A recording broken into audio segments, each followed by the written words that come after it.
بسم الله الرحمن الرحيم. ألف لام ميم. ذلك الكتاب لا ريب فيه هدى للمتقين الذين يؤمنون بالغيب ويقيمون الصلاة ومما رزقناهم ينفقون والذين يؤمنون بما أنزل إليك وما أنزل من قبلك وبالآخرة هم يوقنون أولئك على هدى من ربهم وأولئك هم المفلحون. إن الذين كفروا سواء عليهم أنذرتهم أم لم تنذرهم لا يؤمنون. ختم الله على قلوبهم وعلى سمعهم وعلى أبصيرهم غشاوة ولهم عذاب عظيم. ومن الناس من يقول آمنا بالله وباليوم الآخر وما هم بمؤمنين يخادعون الله والذين آمنوا وما يخادعون إلا أنفسهم وما يشعرون. في قلوبهم مرض فزادهم الله مرضا ولهم عذاب أليم بما كانوا يكذبون. وإذا قيل لهم لا تفسدوا في الأرض قالوا إنما نحن مصلحون ألا إنهم هم المفسدون ولكن لا يشعرون. وإذا قيل لهم آمنوا كما آمن الناس قالوا أنؤمن كما آمن السفهاء ولا إنهم هم السفهاء ولكن لا يعلمون. وإذا لقوا الذين آمنوا قالوا آمنا وإذا خلوا إلى شياطينهم قالوا إنا معكم إنما نحن مستهزئون الله يستهزئ بهم ويمدهم في طغيانهم يعمهون. أولئك الذين اشتروا الضلالة بالهدى فما ربحت تجارتهم وما كانوا مهتدين. مثلهم كمثل الذي استوقد نارا فلما أضاءت ما حوله ذهب الله بنورهم وتركهم في ظلمات لا يبصرون. صم بكم عمي فهم لا يرجعون. أو كصيب من السماء فيه ظلمات ورعد وبرق يجعلون أصابعهم في آذانهم من الصواعق حذر الموت والله محيط بالكافرين. يكاد البرق يخطف أبصارهم كلما أضاء لهم مشوا فيه وإذا أظلم عليهم قاموا ولو شاء الله لذهب بسمعهم وأبصيرهم إن الله على كل شيء قدير. يا أيها الناس اعبدوا ربكم الذي خلقكم والذين من قبلكم لعلكم تتقون الذي جعل لكم الأرض فراشا والسماء بناء وأنزل من السماء ماء فأخرج به من الثمرات رزقا لكم فلا تجعلوا لله أندادا وأنتم تعلمون. وإن كنتم في ريب مما نزلنا على عبدنا فأتوا بسورة من مثله وادعوا شهداءكم من دون الله إن كنتم صادقين فإن لم تفعلوا ولن تفعلوا فاتقوا النار التي وقودها الناس والحجارة أعدت للكافرين. وبشر الذين آمنوا وعملوا الصالحات أن لهم جنات تجري من تحتها الأنهار كلما رزقوا منها من ثمرة رزقا قالوا هذا الذي رزقنا من قبل وأتوا به متشابها ولهم فيها أزواج مطهرة وهم فيها خالدون. إن الله لا يستحيي أن يضرب مثلا ما بعوضة فما فوقها فأما الذين آمنوا فيعلمون أنه الحق من ربهم وأما الذين كفروا فيقولون ماذا أراد الله بهذا مثلا يضل به كثيرا ويهدي به كثيرا وما يضل به إلا الفاسقين الذين ينقضون عهد الله من بعد ميثاقه ويقطعون ما أمر الله به أن يوصل ويفسدون في الأرض أولئك هم الخاسرون. كيف تكفرون بالله وكنتم أمواتا فأحياكم ثم يميتكم ثم يحييكم ثم إليه ترجعون. هو الذي خلق لكم ما في الأرض جميعا ثم استوى إلى السماء فسواهن سبع سماوات وهو بكل شيء عليم. وإذ قال ربك للملائكة إني جاعل في الأرض خليفة قالوا أتجعل فيها من يفسد فيها ويسفك الدماء ونحن نسبح بحمدك قال إني أعلم ما لا تعلمون. وعلم آدم الأسماء كلها ثم عرضهم على الملائكة فقال أنبئوني بأسماء هؤلاء إن كنتم صادقين. قالوا سبحانك لا علم لنا إلا ما علمتنا إنك أنت العليم الحكيم. قال يا آدم أنبئهم بأسمائهم. فلما أنبأهم بأسمائهم قال ألم أقل لكم إني أعلم غيب السماوات والأرض وأعلم ما تبدون وما كنتم تكتمون. وإذ قلنا للملائكة اسجدوا لآدم فسجدوا إلا إبليس أبى واستكبر وكان من الكافرين. وقلنا يا آدم اسكن أنت وزوجك الجنة وكلا منها رغدا حيث شئتما ولا تقربا هذه الشجرة فتكونا من الظالمين. فأزلهما الشيطان عنها فأخرجهما مما كانا فيه وقلنا اهبطوا بعضكم لبعض عدو ولكم في الأرض مستقر ومتاع إلى حين. فتلقى آدم من ربه كلمات فتاب عليه إنه هو التواب الرحيم. قلنا اهبطوا منها جميعا فإما يأتينكم مني هدى فمن تبع هداي فلا خوف عليهم ولا هم يحزنون. والذين كفروا وكذبوا بآياتنا أولئك أصحاب النار هم فيها خالدون. يا بني إسرائيل اذكروا نعمتي التي أنعمت عليكم وأوفوا بعهدي أوف بعهدكم وإياي فارهبون. وآمنوا بما أنزلت مصدقا لما معكم ولا تكونوا أول كافر به ولا تشتروا بآياتي ثمنا قليلا وإياي فاتقون. ولا تلبسوا الحق بالباطل وتكتموا الحق وأنتم تعلمون. وأقيموا الصلاة وآتوا الزكاة واركعوا مع الراكعين. أتأمرون الناس بالبر وتنسون أنفسكم وأنتم تتلون الكتاب أفلا تعقلون. واستعينوا بالصبر والصلاة وإنها لكبيرة إلا على الخاشعين الذين يظنون أنهم ملاقو ربهم وأنهم إليه راجعون. يا بني إسرائيل اذكروا نعمتي التي أنعمت عليكم وأني فضلتكم على العالمين. واتقوا يوما لا تجزي نفس عن نفس شيئا ولا تقبل منها شفاعة ولا يؤخذ منها عدل ولا هم ينصرون. وإذ نجيناكم من آل فرعون يسومونكم سوء العذاب يذبحون أبناءكم ويستحيون نساءكم وفي ذلكم بلاء من ربكم عظيم. وإذ فرقنا بكم البحر فأنجيناكم وأغرقنا آل فرعون وأنتم تنظرون. وإذ وعدنا موسى 40 ليلة ثم اتخذتم العجل من بعده وأنتم ظالمون ثم عفونا عنكم من بعد ذلك لعلكم تشكرون. وإذ آتينا موسى الكتاب والفرقان لعلكم تهتدون. وإذ قال موسى لقومه يا قوم إنكم ظلمتم أنفسكم باتخاذكم العجل فتوبوا إلى بارئكم فاقتلوا أنفسكم ذلكم خير لكم عند بارئكم فتاب عليكم إنه هو التواب الرحيم. وإذ قلتم يا موسى لن نؤمن لك حتى نرى الله جهرة فأخذتكم الصاعقة وأنتم تنظرون ثم بعثناكم من بعد موتكم لعلكم تشكرون. وظللنا عليكم الغمام وأنزلنا عليكم المن والسلوى كلوا من طيبات ما رزقناكم وما ظلمونا ولكن كانوا أنفسهم يظلمون. وإذ قلنا ادخلوا هذه القرية فكلوا منها حيث شئتم رغدا وادخلوا الباب سجدا وقولوا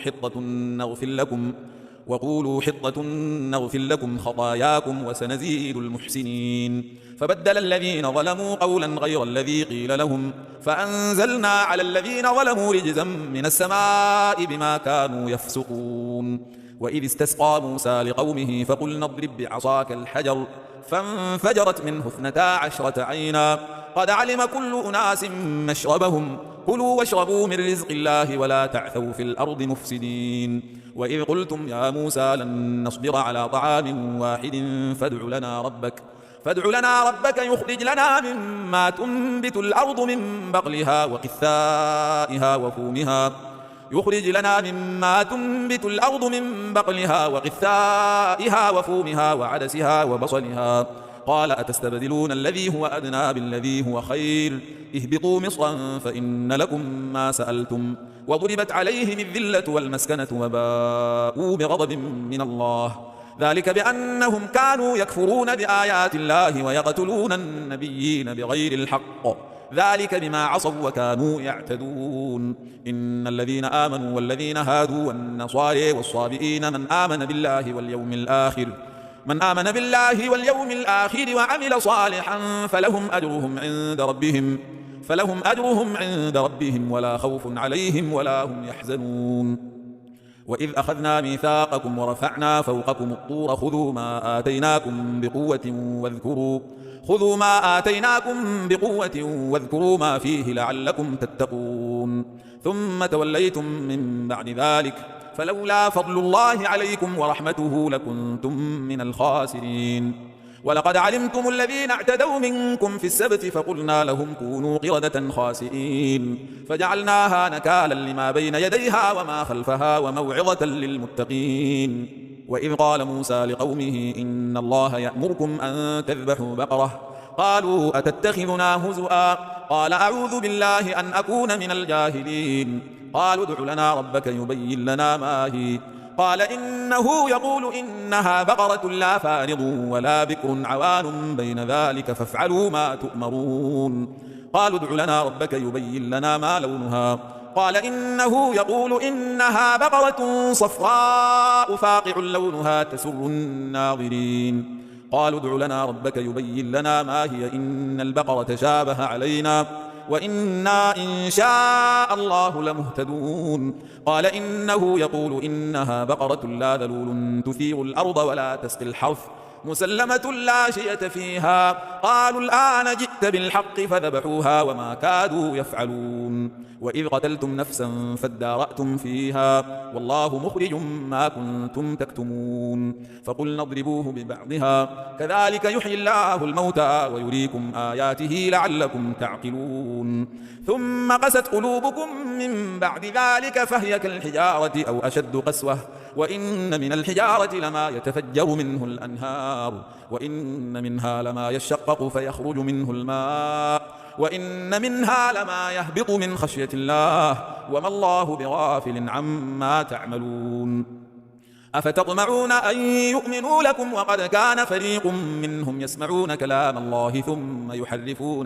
ثم يحرفونه من بعد ما عقلوه وهم يعلمون وإذا لقوا الذين آمنوا قالوا آمنا وإذا خلا بعضهم إلى بعض قالوا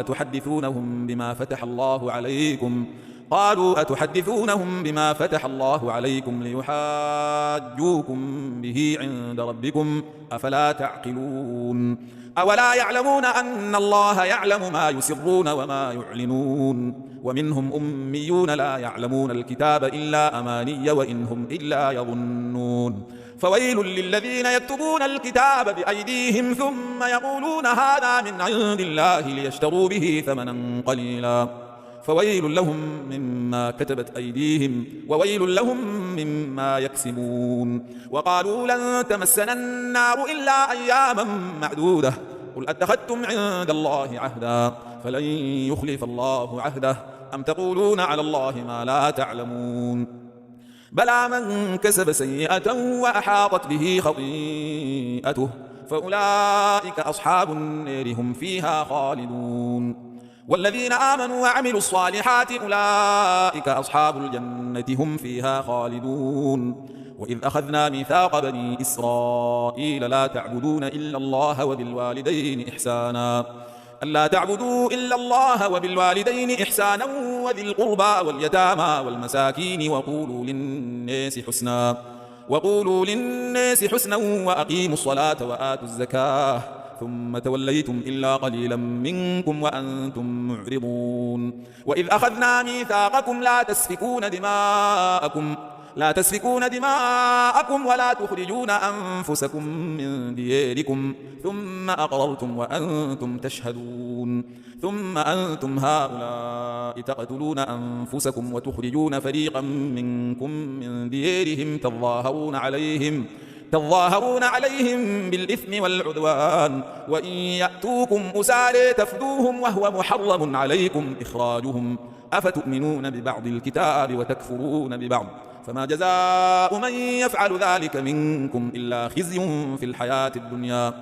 ويوم القيامة يردون إلى أشد العذاب وما الله بغافل عما تعملون أولئك الذين اشتروا الحياة الدنيا بالآخرة فلا يخفف عنهم العذاب ولا هم ينصرون ولقد آتينا موسى الكتاب وقفينا من بعده بالرسل وآتينا عيسى بن مريم البينات وأيدناه بروح القدس أفكلما جاءكم رسول بما لا تهوى أنفسكم استكبرتم ففريقا كذبتم وفريقا تقتلون وقالوا قلوبنا غلف بل لعنهم الله بكفرهم فقليلا ما يؤمنون ولما جاءهم كتاب من عند الله مصدق لما معهم وكانوا من قبل يستفتحون على الذين كفروا فلما جاءهم ما عرفوا كفروا به فلعنة الله على الكافرين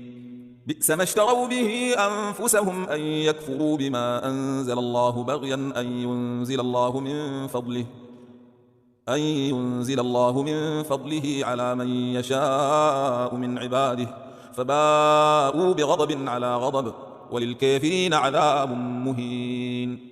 وإذا قيل لهم آمنوا بما أنزل الله قالوا نؤمن بما أنزل علينا ويكفرون بما وراءه وهو الحق مصدقا لما معهم قل فلم تقتلون أنبياء الله من قبل إن كنتم مؤمنين ولقد جاءكم موسى بالبينات ثم اتخذتم العجل من بعده وأنتم ظالمون وإذ أخذنا ميثاقكم ورفعنا فوقكم الطور خذوا ما آتيناكم بقوة واسمعوا قالوا سمعنا وعصينا وأشربوا في قلوبهم العجل بكفرهم قل بئس ما يأمركم به إيمانكم إن كنتم مؤمنين قل إن كانت لكم الدار الآخرة عند الله خالصة من دون الناس فتمنوا الموت إن كنتم صادقين ولن يتمنوه أبدا بما قدمت أيديهم والله عليم بالظالمين ولتجدنهم أحرص الناس على حياة ومن الذين أشركوا يود أحدهم لو يعمر 1000 سنة وما هو بمزحزحه من العذاب أن يعمر والله بصير بما يعملون قل من كان عدوا لجبريل فإنه نزله على قلبك بإذن الله مصدقا لما بين يديه وهدى وبشرى للمؤمنين من كان عدوا لله وملائكته ورسله وجبريل وميكال فإن الله عدو للكافرين ولقد أنزلنا إليك آيات بينات وما يكفر بها إلا الفاسقون أوكلما عاهدوا عهدا نبذه فريق منهم بل أكثرهم لا يؤمنون ولما جاءهم رسول من عند الله مصدق لما معهم نبذ فريق من الذين أوتوا الكتاب كتاب الله وراء ظهورهم كأنهم لا يعلمون واتبعوا ما تتلو الشياطين على ملك سليمان وما كفر سليمان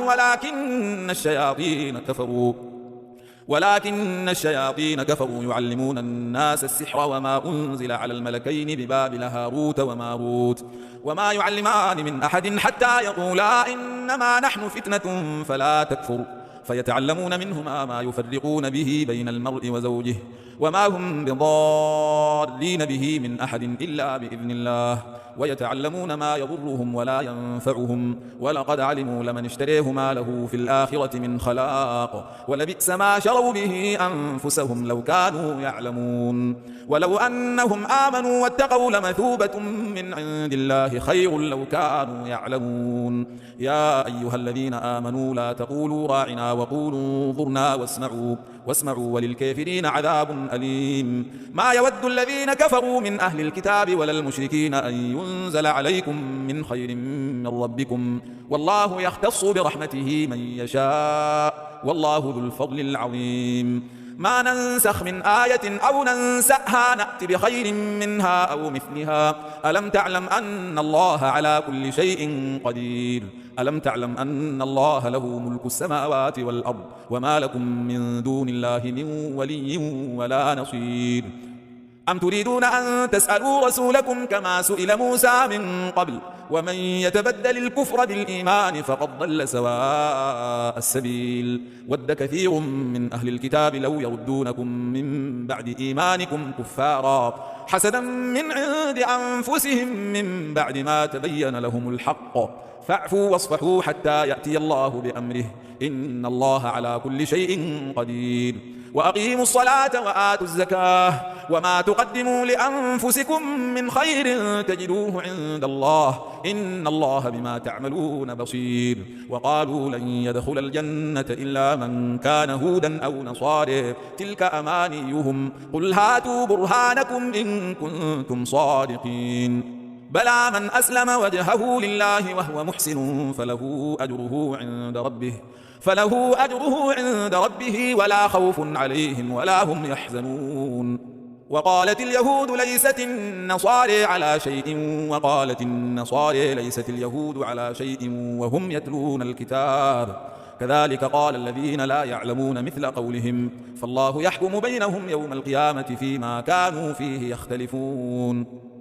ومن أظلم ممن منع مساجد الله أن يذكر فيها اسمه وسعى في خرابها أولئك ما كان لهم أن يدخلوها إلا خائفين لهم في الدنيا خزي ولهم في الآخرة عذاب عظيم. ولله المشرق والمغرب فأينما تولوا فثم وجه الله إن الله واسع عليم. وقالوا اتخذ الله ولدا سبحانه بل له ما في السماوات والأرض كل له قانتون بديع السماوات والأرض وإذا قضى أمرا فإنما يقول له كن فيكون. وقال الذين لا يعلمون لولا يكلمنا الله أو تأتينا آية كذلك قال الذين من قبلهم مثل قولهم تشابهت قلوبهم قد بينا الآيات لقوم يوقنون. إنا أرسلناك بالحق بشيرا ونذيرا ولا تسأل عن أصحاب الجحيم. ولن ترضى عنك اليهود ولا النصارى حتى تتبع ملتهم قل إن هدى الله هو الهدى ولئن اتبعت أهواءهم بعد الذي جاءك من العلم ما لك من الله من ولي ولا نصير. الذين آتيناهم الكتاب يتلونه حق تلاوته أولئك يؤمنون به ومن يكفر به فأولئك هم الخاسرون. يا بني إسرائيل اذكروا نعمتي التي أنعمت عليكم وأني فضلتكم على العالمين واتقوا يوما لا تجزي نفس عن نفس شيئا ولا يقبل منها عدل ولا تنفعها شفاعة ولا هم ينصرون. وإذ ابتلى إبراهيم ربه بكلمات فأتمهن قال إني جاعلك للناس إماما قال ومن ذريتي قال لا ينال عهدي الظالمين. وإذ جعلنا البيت مثابة للناس وأمنا واتخذوا من مقام إبراهيم مصلى وعهدنا إلى إبراهيم وإسماعيل أن طهرا بيتي للطائفين والعاكفين والركع السجود. وإذ قال إبراهيم رب اجعل هذا بلدا آمنا وارزق أهله من الثمرات من آمن منهم بالله واليوم الآخر قال ومن كفر فأمتعه قليلا ثم أضطره إلى عذاب النار وبئس المصير. وإذ يرفع إبراهيم القواعد من البيت وإسماعيل ربنا تقبل منا إنك أنت السميع العليم ربنا وجعلنا مسلمين لك ومن ذريتنا أمة مسلمة لك وأرنا مناسكنا وتب علينا إنك أنت التواب الرحيم. ربنا وبعث فيهم رسولا منهم يتلو عليهم آياتك ويعلمهم الكتاب والحكمة ويزكيهم إنك أنت العزيز الحكيم. ومن يرغب عن ملة إبراهيم إلا من سفه نفسه ولقد اصطفيناه في الدنيا وإنه في الآخرة لمن الصالحين إذ قال له ربه أسلم قال أسلمت لرب العالمين ووصى بها إبراهيم بنيه ويعقوب يا بني إن الله اصطفى لكم الدين فلا تموتن إلا وأنتم مسلمون أم كنتم شهداء إذ حضر يعقوب الموت إذ قال لبنيه ما تعبدون من بعدي قالوا نعبد إلهك وإله آبائك إبراهيم وإسماعيل وإسحاق إلها واحدا ونحن له مسلمون تلك أمة قد خلت لها ما كسبت ولكم ما كسبتم ولا تسألون عما كانوا يعملون وقالوا كونوا هودا أو نصارى تهتدوا قل بل ملة إبراهيم حنيفا وما كان من المشركين قولوا آمنا بالله وما أنزل إلينا وما أنزل إلى إبراهيم وإسماعيل وإسحاق ويعقوب والأسباط وما أوتي موسى وعيسى وما أوتي النبيون من ربهم لا نفرق بين أحد منهم ونحن له مسلمون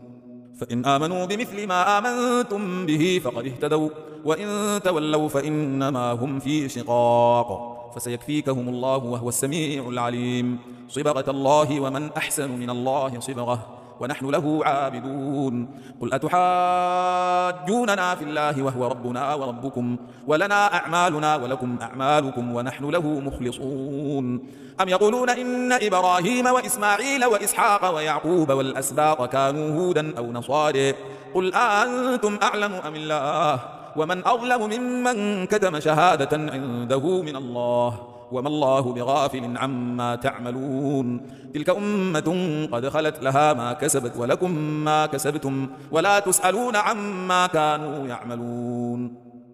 سيقول السفهاء من الناس ما ولاهم عن قبلتهم التي كانوا عليها قل لله المشرق والمغرب يهدي من يشاء إلى صراط مستقيم وكذلك جعلناكم أمة وسطا لتكونوا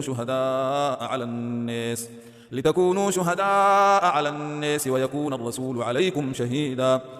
وما جعلنا القبلة التي كنت عليها إلا لنعلم من يتبع الرسول ممن ينقلب على عقبيه وإن كانت لكبيرة إلا على الذين هدى الله وما كان الله ليضيع إيمانكم إن الله بالناس لرؤوف رحيم قد نرى تقلب وجهك في السماء فلنولينك قبلة ترضاها فول وجهك شطر المسجد الحرام وحيث ما كنتم فولوا وجوهكم شطره وإن الذين أوتوا الكتاب ليعلمون أنه الحق من ربهم وما الله بغافل عما يعملون ولئن أتيت الذين أوتوا الكتاب بكل آية ما تبعوا قبلتك وما أنت بتابع قبلتهم وما بعضهم بتابع قبلة بعض ولئن اتبعت أهواءهم من بعد ما جاءك من العلم إنك إذا لمن الظالمين الذين آتيناهم الكتاب يعرفونه كما يعرفون أبناءهم وإن فريقا منهم ليكتمون الحق وهم يعلمون الحق من ربك فلا تكونن من الممترين ولكل وجهة هو موليها فاستبقوا الخيرات أينما تكونوا يأت بكم الله جميعا إن الله على كل شيء قدير ومن حيث خرجت فول وجهك شطر المسجد الحرام وإنه للحق من ربك وما الله بغافل عما يعملون ومن حيث خرجت فول وجهك شطر المسجد الحرام وحيث ما كنتم فولوا وجوهكم شطره لئلا يكون للناس عليكم حجة إلا الذين ظلموا منهم فلا تخشوهم واخشوني ولأتم نعمتي عليكم ولعلكم تهتدون كما أرسلنا فيكم رسولا منكم يتلو عليكم آياتنا ويزكيكم ويعلمكم الكتاب والحكمة ويعلمكم ما لم تكونوا تعلمون فاذكروني أذكركم واشكروا لي ولا تكفرون يا أيها الذين آمنوا استعينوا بالصبر والصلاة إن الله مع الصابرين ولا تقولوا لمن يقتل في سبيل الله أموات بل أحياء ولكن لا تشعرون ولنبلونكم بشيء من الخوف والجوع ونقص من الأموال والأنفس والثمرات وبشر الصابرين الذين إذا أصابتهم مصيبة قالوا إنا لله وإنا إليه راجعون أولئك عليهم صلوات من ربهم ورحمة وأولئك هم المهتدون إن الصفا والمروة من شعائر الله فمن حج البيت أو اعتمر فلا جناح عليه أن يطوف بهما ومن تطوع خيرا فإن الله شاكر عليم إن الذين يكتمون ما أنزلنا من البينات والهدى من بعد ما بيناه للناس في الكتاب أولئك يلعنهم الله ويلعنهم اللاعنون إلا الذين تابوا وأصلحوا وبينوا فأولئك أتوب عليهم وأنا التواب الرحيم إن الذين كفروا وماتوا وهم كفار أولئك عليهم لعنة الله والملائكة والناس أجمعين خالدين فيها لا يخفف عنهم العذاب ولا هم ينظرون وإلهكم إله واحد لا إله إلا هو الرحمن الرحيم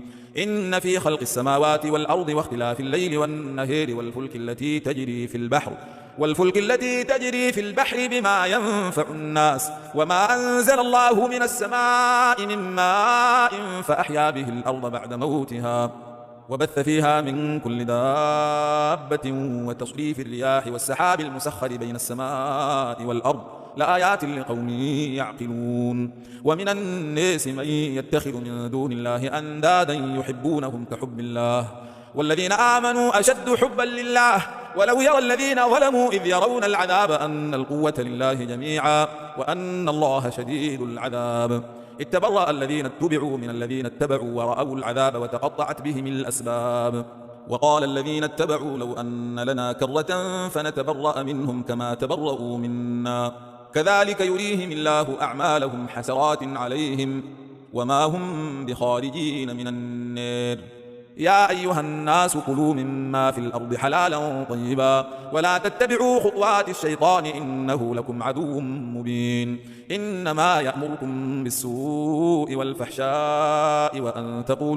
وأن تقولوا على الله ما لا تعلمون وإذا قيل لهم اتبعوا ما أنزل الله قالوا بل نتبع ما ألفينا عليه آباءنا أولو كان آباؤهم لا يعقلون شيئا ولا يهتدون ومثل الذين كفروا كمثل الذي ينعق بما لا يسمع إلا دعاء ونداء صم بكم عمي فهم لا يعقلون يا أيها الذين آمنوا كلوا من طيبات ما رزقناكم واشكروا لله إن كنتم إياه تعبدون إنما حرم عليكم الميتة والدم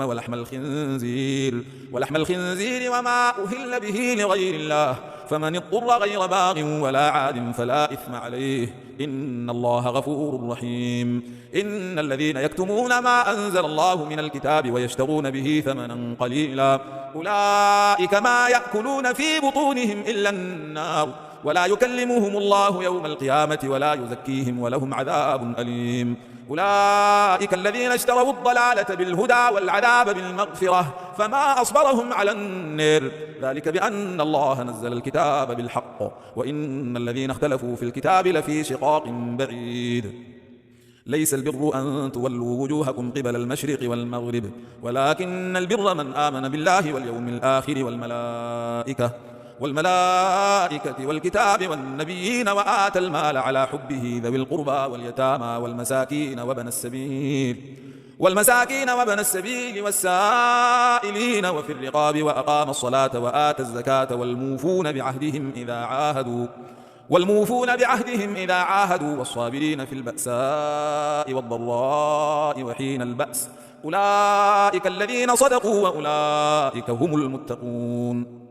يا أيها الذين آمنوا كتب عليكم القصاص في القتلى الحر بالحر والعبد بالعبد والأنثى بالأنثى فمن عفي له من أخيه شيء فاتباع بالمعروف وأداء إليه بإحسان ذلك تخفيف من ربكم ورحمة فمن اعتدى بعد ذلك فله عذاب أليم ولكم في القصاص حياة يا أولي الألباب لعلكم تتقون كتب عليكم إذا حضر أحدكم الموت إن ترك خيرا الوصية للوالدين والأقربين بالمعروف حقا على المتقين فمن بدله بعدما سمعه فإنما إثمه على الذين يبدلونه إن الله سميع عليم فمن خاف من موص جنفا أو إثما فأصلح بينهم فلا إثم عليه إن الله غفور رحيم يا أيها الذين آمنوا كتب عليكم الصيام كما كتب على الذين من قبلكم لعلكم تتقون أياما معدودات فمن كان منكم مريضا أو على سفر فعدة من أيام أخر وعلى الذين يطيقونه فدية طعام مسكين فمن تطوع خيرا فهو خير له وأن تصوموا خير لكم إن كنتم تعلمون شهر رمضان الذي أنزل فيه القرآن هدى للناس وبينات من الهدى والفرقان فمن شهد منكم الشهر فليصمه ومن كان مريضا أو على سفر فعدة من أيام أخر يريد الله بكم اليسر ولا يريد بكم العسر ولتكملوا العدة ولتكبروا الله على ما هداكم ولعلكم تشكرون وإذا سألك عبادي عني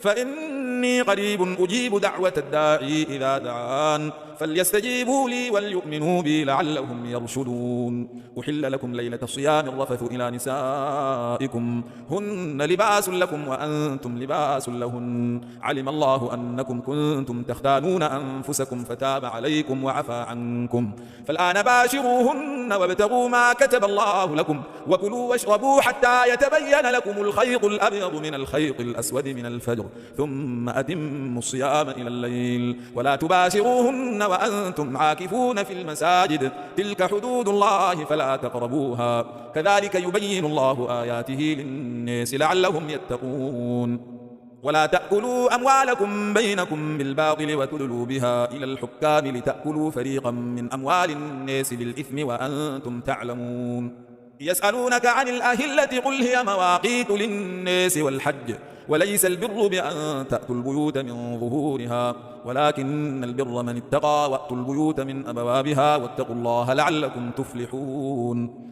وقاتلوا في سبيل الله الذين يقاتلونكم ولا تعتدوا إن الله لا يحب المعتدين وقتلوهم حيث ثقفتموهم وأخرجوهم من حيث أخرجوكم والفتنة أشد من القتل ولا تقاتلوهم عند المسجد الحرام حتى يقاتلوكم فيه فإن قاتلوكم فقتلوهم كذلك جزاء الكافرين فإن انتهوا فإن الله غفور رحيم وقاتلوهم حتى لا تكون فتنة ويكون الدين لله فإن انتهوا فلا عدوان إلا على الظالمين الشهر الحرام بالشهر الحرام والحرمات قصاص فمن اعتدى عليكم فاعتدوا عليه بمثل ما اعتدى عليكم واتقوا الله واعلموا أن الله مع المتقين وأنفقوا في سبيل الله ولا تلقوا بأيديكم إلى التهلكة وأحسنوا إن الله يحب المحسنين وأتموا الحج والعمرة لله فإن أحصرتم فما استيسر من الهدي ولا تحلقوا رؤوسكم حتى يبلغ الهدي محله فمن كان منكم مريضا أو به أذى من رأسه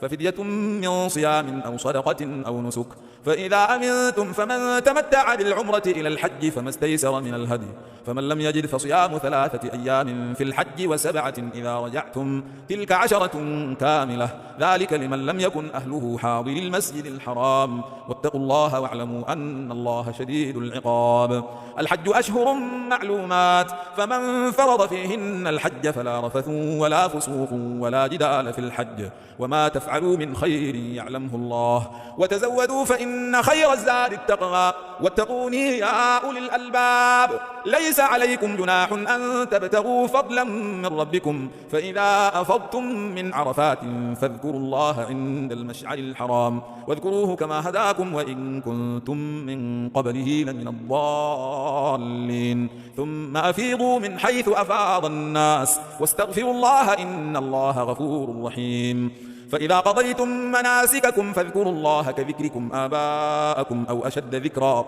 فمن الناس من يقول ربنا آتنا في الدنيا وما له في الآخرة من خلاق ومنهم من يقول ربنا آتنا في الدنيا حسنة وفي الآخرة حسنة وقنا عذاب النار أولئك لهم نصيب مما كسبوا والله سريع الحساب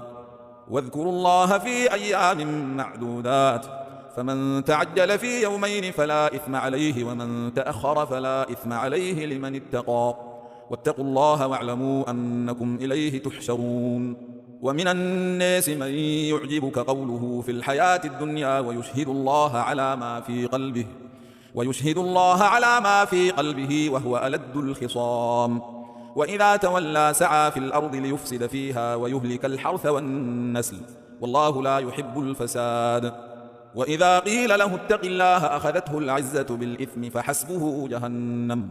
فحسبه جهنم ولبئس المهاد. ومن الناس من يشري نفسه ابتغاء مرضات الله، والله رؤوف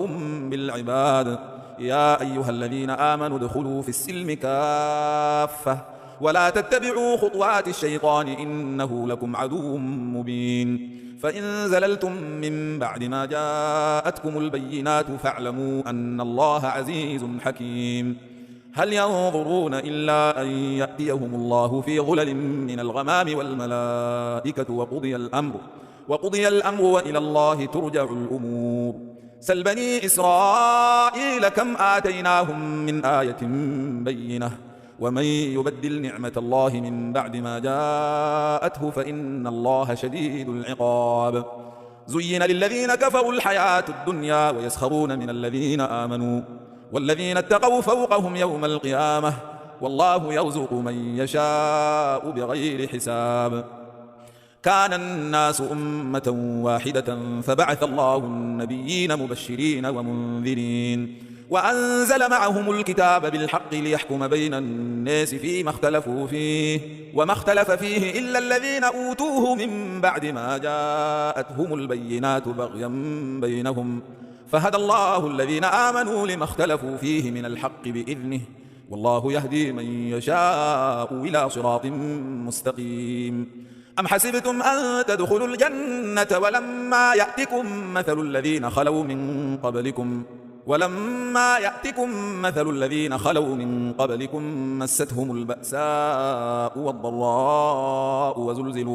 وزلزلوا حتى يقول الرسول والذين آمنوا معه متى نصر الله، ألا إن نصر الله قريب. يسألونك ماذا ينفقون قل ما أنفقتم من خير فللوالدين والأقربين واليتامى والمساكين وبني السبيل، وما تفعلوا من خير فإن الله به عليم. كتب عليكم القتال وهو كره لكم، وعسى أن تكرهوا شيئا وهو خير لكم، وعسى أن تحبوا شيئا وهو شر لكم، والله يعلم وأنتم لا تعلمون. يسألونك عن الشهر الحرام قتال فيه قل قتال فيه كبير وصد عن سبيل الله وكفر به والمسجد الحرام وإخراج أهله منه أكبر عند الله، والفتنة أكبر من القتل، ولا يزالون يقاتلونكم حتى يردوكم عن دينكم إن استطاعوا، ومن يرتد منكم عن دينه فيمت وهو كافر فأولئك حبطت أعمالهم في الدنيا والآخرة، وأولئك أصحاب النار هم فيها خالدون. إن الذين آمنوا والذين هاجروا وجاهدوا في سبيل الله أولئك يرجون رحمة الله والله غفور رحيم. يسألونك عن الخمر والميسر قل فيهما إثم كبير ومنافع للناس وإثمهما أكبر من نفعهما، ويسألونك ماذا ينفقون قل العفو، كذلك يبين الله لكم الآيات لعلكم تتفكرون في الدنيا والآخرة. ويسألونك عن اليتامى قل إصلاح لهم خير، وإن تخالطوهم فإخوانكم، والله يعلم المفسد من المصلح، ولو شاء الله لأعنتكم إن الله عزيز حكيم. ولا تنكحوا المشركات حتى يؤمن، ولأمة مؤمنة خير من مشركة ولو أعجبتكم، ولا تنكحوا المشركين حتى يؤمنوا، ولعبد مؤمن خير من مشرك ولو أعجبكم، أولئك يدعون إلى النار والله يدعو إلى الجنة والمغفرة بإذنه، ويبين آياته للناس لعلهم يتذكرون. ويسألونك عن المحيض قل هو أذى فاعتزلوا النساء في المحيض ولا تقربوهن حتى يطهرن، فإذا تطهرن فأتوهن من حيث أمركم الله، إن الله يحب التوابين ويحب المتطهرين. نساؤكم حرث لكم فأتوا حرثكم أنا شئتم وقدموا لأنفسكم واتقوا الله واعلموا أنكم ملاقوه وبشر المؤمنين. ولا تجعلوا الله عرضة لأيمانكم أن تبروا وتتقوا وتصلحوا بين الناس والله سميع عليم. لا يؤاخذكم الله باللغو في أيمانكم ولكن يؤاخذكم بما كسبت قلوبكم والله غفور حليم. للذين يؤلون من نسائهم تربص 4 أشهر فإن فاءوا فإن الله غفور رحيم. وإن عزموا الطلاق فإن الله سميع عليم. والمطلقات يتربصن بأنفسهن 3 قروء ولا يحل لهن أن يكتمن ما خلق الله في أرحامهن إن كن يؤمن بالله واليوم الآخر وبعولتهن أحق بردهن في ذلك إن أرادوا إصلاحا ولهن مثل الذي عليهن بالمعروف وللرجال عليهن درجة والله عزيز حكيم. الطلاق 2 فإمساك بمعروف أو تسريح بإحسان. ولا يحل لكم أن تأخذوا مما آتيتموهن شيئا إلا أن يخافا ألا يقيما حدود الله فإن خفتم ألا يقيما حدود الله فلا جناح عليهما فيما افتدت به تلك حدود الله فلا تعتدوها ومن يتعد حدود الله فأولئك هم الظالمون. فإن طلقها فلا تحل له من بعد حتى تنكح زوجا غيره فإن طلقها فلا جناح عليهما أن يتراجعا إن ظنا أن يقيما حدود الله وتلك حدود الله يبينها لقوم يعلمون. وإذا طلقتم النساء فبلغن أجلهن فأمسكوهن بمعروف أو سرحوهن بمعروف ولا تمسكوهن ضرارا لتعتدوا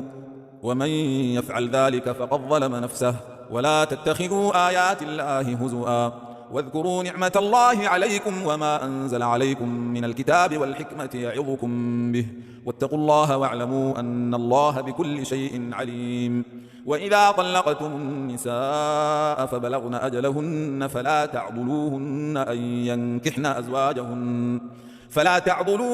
أن ينكحن أزواجهن إذا تراضوا بينهم بالمعروف ذلك يوعظ به من كان منكم يؤمن بالله واليوم الآخر ذلكم أزكى لكم وأطهر والله يعلم وأنتم لا تعلمون. والوالدات يرضعن أولادهن حولين كاملين لمن أراد أن يتم الرضاعة وعلى المولود له رزقهن وكسوتهن بالمعروف لا تكلف نفس إلا وسعها لا تضار والدة بولدها ولا مولود له بولده وعلى الوارث مثل ذلك فإن أرادا فصالا عن تراض منهما وتشاور فلا جناح عليهما. وإن أردتم أن تسترضعوا أولادكم فلا جناح عليكم إذا سلمتم ما آتيتم بالمعروف واتقوا الله واعلموا أن الله بما تعملون بصير. والذين يتوفون منكم ويذرون أزواجا يتربصن بأنفسهن 4 أشهر و10 فإذا بلغن أجلهن فلا جناح عليكم فيما فعلن في أنفسهن بالمعروف والله بما تعملون خبير. ولا جناح عليكم فيما عرضتم به من خطبة النساء أو أكننتم في أنفسكم علم الله أنكم ستذكرونهن ولكن لا تواعدوهن سرا إلا أن تقولوا قولا معروفا ولا تعزموا عقدة النكاح حتى يبلغ الكتاب أجله واعلموا أن الله يعلم ما في أنفسكم فاحذروه واعلموا أن الله غفور حليم. لا جناح عليكم إن طلقتم النساء ما لم تمسوهن أو تفرضوا لهن فريضة ومتعوهن على الموسع قدره وعلى المقتر قدره متاعا بالمعروف حقا على المحسنين. وإن طلقتموهن من قبل أن تمسوهن وقد فرضتم لهن فريضة فنصف ما فرضتم إلا أن يعفون أو يعفو الذي بيده عقدة النكاح وأن تعفوا أقرب للتقوى ولا تنسوا الفضل بينكم إن الله بما تعملون بصير. حافظوا على الصلوات والصلاة الوسطى وقوموا لله قانتين. فإن خفتم فرجالا أو ركبانا فإذا أمنتم فاذكروا الله كما علمكم ما لم تكونوا تعلمون. والذين يتوفون منكم ويذرون أزواجا وصية لأزواجهم متاعا إلى الحول غير إخراج، فإن خرجن فلا جناح عليكم فيما فعلن في أنفسهن من معروف، والله عزيز حكيم. وللمطلقات متاع بالمعروف حقا على المتقين، كذلك يبين الله لكم آياته لعلكم تعقلون. ألم تر إلى الذين خرجوا من ديارهم وهم ألوف حذر الموت فقال لهم الله موتوا ثم أحياهم، إن الله لذو فضل على الناس ولكن أكثر الناس لا يشكرون. وقاتلوا في سبيل الله واعلموا أن الله سميع عليم. من ذا الذي يقرض الله قرضا حسنا فيضاعفه له أضعافا كثيرة، والله يقبض ويبسط وإليه ترجعون. ألم تر إلى الملأ من بني إسرائيل من بعد موسى إذ قالوا لنبي له ابعث لنا ملكا نقاتل في سبيل الله، قال هل عسيتم إن كتب عليكم القتال ألا تقاتلوا؟ قالوا وما لنا ألا نقاتل في سبيل الله وقد أخرجنا من ديارنا وأبنائنا، فلما كتب عليهم القتال تولوا إلا قليلا منهم، والله عليم بالظالمين. وقال لهم نبيهم إن الله قد بعث لكم طالوت ملكا، قالوا أنى يكون له الملك علينا ونحن أحق بالملك منه ولم يؤت سعة من المال، قال إن الله اصطفاه عليكم وزاده بسطة في العلم والجسم، والله يؤتي ملكه من يشاء والله واسع عليم. وقال لهم نبيهم إن آية ملكه أن يأتيكم التابوت فيه سكينة من ربكم وبقية مما ترك آل موسى وآل هارون تحمله الملائكة، إن في ذلك لآية لكم إن كنتم مؤمنين. فلما فصل طالوت بالجنود قال إن الله مبتليكم بنهر، فمن شرب منه فليس مني ومن لم يطعمه فإنه مني إلا من اغترف غرفة بيده، فشربوا منه إلا قليلا منهم. فلما جاوزه هو والذين آمنوا معه قالوا لا طاقة لنا اليوم بجالوت وجنوده، قال الذين يظنون أنهم ملاقوا الله كم من فئة قليلة غلبت فئة كثيرة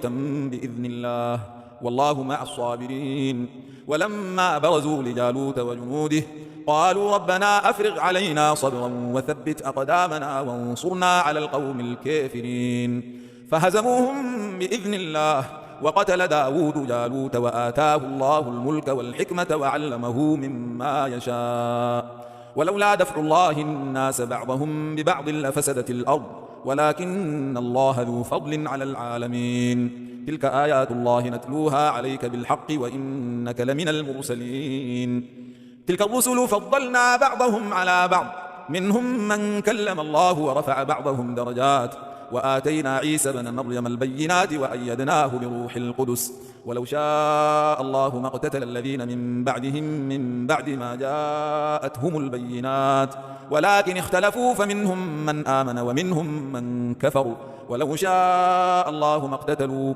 ولكن الله يفعل ما يريد. يا أيها الذين آمنوا أنفقوا مما رزقناكم من قبل أن يأتي يوم لا بيع فيه ولا خلة ولا شفاعة والكافرون هم الظالمون. الله لا إله إلا هو الحي القيوم لا تأخذه سنة ولا نوم، له ما في السماوات وما في الأرض. من ذا الذي يشفع عنده إلا بإذنه، يعلم ما بين أيديهم وما خلفهم ولا يحيطون بشيء من علمه إلا بما شاء، وسع كرسيه السماوات والأرض ولا يؤوده حفظهما وهو العلي العظيم. لا إكراه في الدين قد تبين الرشد من الغي، فمن يكفر بالطاغوت ويؤمن بالله فقد استمسك بالعروة الوثقى لا انفصام لها، والله سميع عليم. الله ولي الذين آمنوا يخرجهم من الظلمات إلى النور، والذين كفروا أولياؤهم الطاغوت يخرجونهم من النور إلى الظلمات، أولئك أصحاب النار هم فيها خالدون.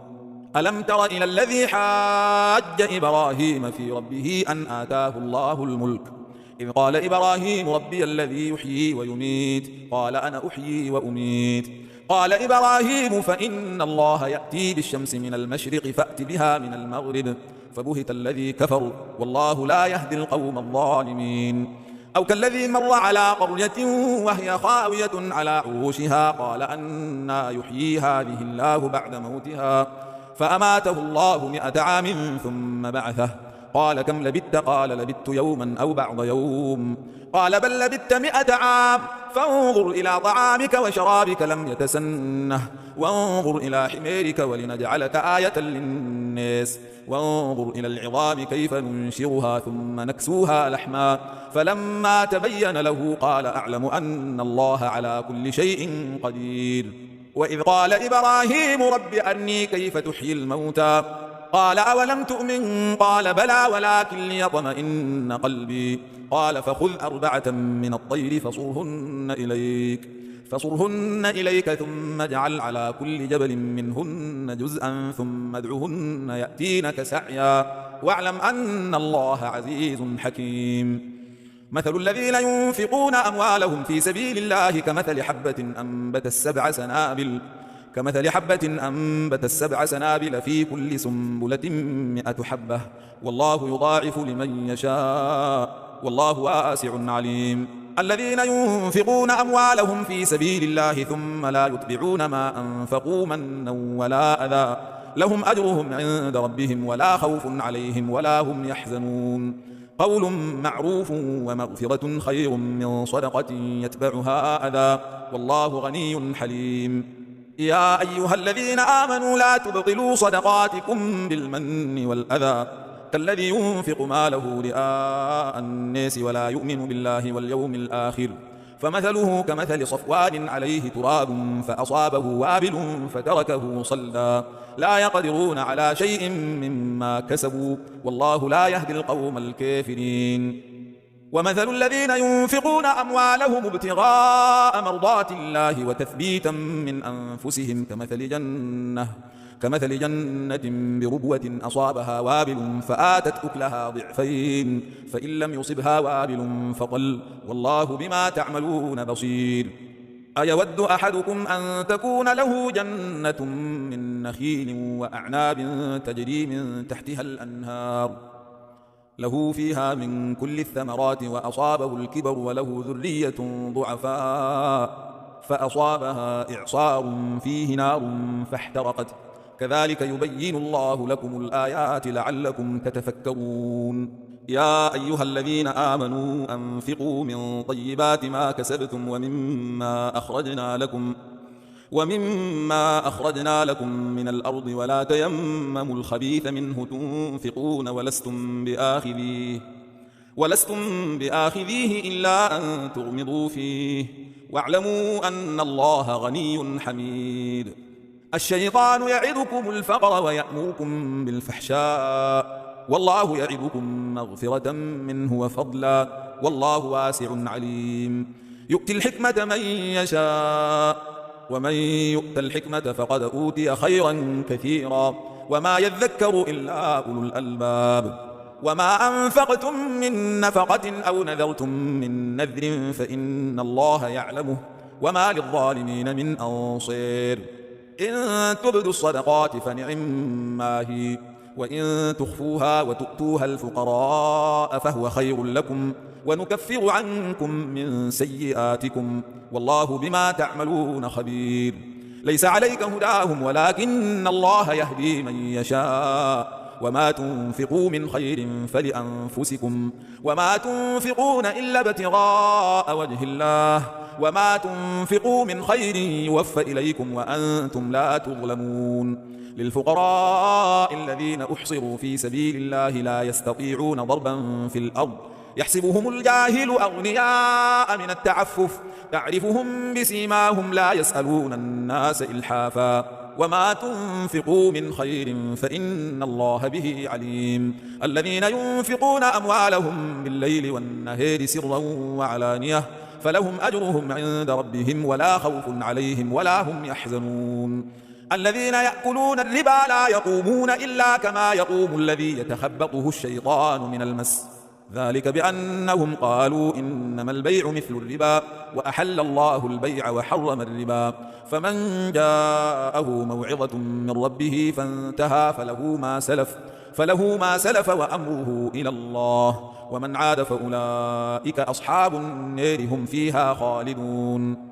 يمحق الله الربا ويربي الصدقات، والله لا يحب كل كفار أثيم. إن الذين آمنوا وعملوا الصالحات وأقاموا الصلاة وآتوا الزكاة لهم أجرهم عند ربهم ولا خوف عليهم ولا هم يحزنون. يا أيها الذين آمنوا اتقوا الله وذروا ما بقي من الربا إن كنتم مؤمنين، فإن لم تفعلوا فأذنوا بحرب من الله ورسوله، وإن تبتم فلكم رؤوس أموالكم لا تظلمون ولا تظلمون، وإن كان ذو عسرة فنظرة إلى ميسرة، وأن تصدقوا خير لكم إن كنتم تعلمون. واتقوا يوما ترجعون فيه إلى الله ثم توفى كل نفس ما كسبت وهم لا يظلمون. يا أيها الذين آمنوا إذا تداينتم بدين إلى أجل مسمى فاكتبوه، وليكتب بينكم كاتب بالعدل، ولا يأب كاتب أن يكتب كما علمه الله، فليكتب وليملل الذي عليه الحق وليتق الله ربه ولا يبخس منه شيئا، فإن كان الذي عليه الحق سفيها أو ضعيفا أو لا يستطيع أن يمل هو فليملل وليه بالعدل، واستشهدوا شهيدين من رجالكم، فإن لم يكونا رجلين فرجل وامرأتان ممن ترضون من الشهداء أن تضل إحداهما فتذكر إحداهما الأخرى، ولا يأبى الشهداء إذا ما دعوا، ولا تسأموا أن تكتبوه صغيرا أو كبيرا إلى أجله، ذلكم أقسط عند الله وأقوم للشهادة وأدنى ألا ترتابوا، إلا أن تكون تجارة حاضرة تديرونها بينكم فليس عليكم جناح ألا تكتبوها، وأشهدوا إذا تبايعتم، ولا يضار كاتب ولا شهيد، وإن تفعلوا فإنه فسوق بكم، واتقوا الله ويعلمكم الله والله بكل شيء عليم. وإن كنتم على سفر ولم تجدوا كاتبا فرهن مقبوضة، فإن أمن بعضكم بعضا فليؤدي الذي اؤتمن أمانته وليتق الله ربه ولا تكتموا الشهادة، ومن يكتمها فإنه آثم قلبه والله بما تعملون عليم. لله ما في السماوات وما في الأرض، وإن تبدوا ما في أنفسكم أو تخفوه يحاسبكم به الله فيغفر لمن يشاء ويعذب من يشاء، والله على كل شيء قدير. آمن الرسول بما أنزل إليه من ربه والمؤمنون كل آمن بالله وملائكته وكتبه ورسله لا نفرق بين أحد من رسله، وقالوا سمعنا وأطعنا غفرانك ربنا وإليك المصير. لا يكلف الله نفسا إلا وسعها، لها ما كسبت وعليها ما اكتسبت. ربنا لا تؤاخذنا إن نسينا أو أخطأنا، ربنا ولا تحمل علينا إصرا كما حملته على الذين من قبلنا، ربنا ولا تحملنا ما لا طاقة لنا به واعف عنا